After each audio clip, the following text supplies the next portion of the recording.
Sense?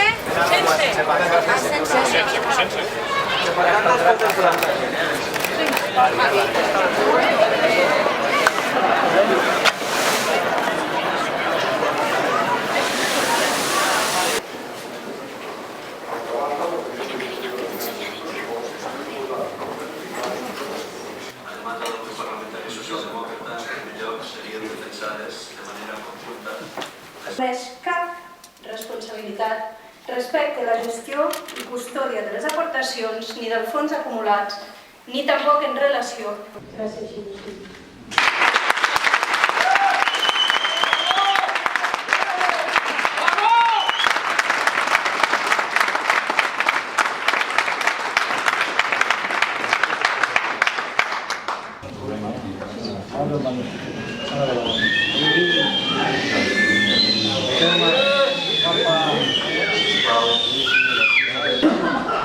Senyor síndic,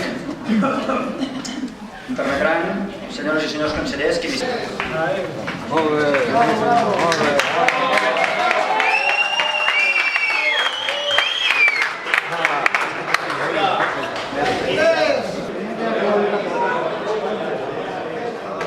Ni a duaners, bombers, policia, ni a ensenyament, ni a sanitat, diguéssim que hi ha una representativitat de tot el col·lectiu del funcionariat, de presons, de tot arreu, sí. Potser hi ha unes 300 persones aquí reunides i són prou representatives d'un rebuig envers una llei que s'aprovarà de manera dictatorial. Nosaltres hem de pensar i ser conscients de que el que estem patint a Andorra és una dictadura camuflada dins d'una democràcia. I això és terrible, terrible per la població d'Andorra i terrible per a aquesta societat que vol prosperar i sortir d'aquest estancament social que tenim. És brutal.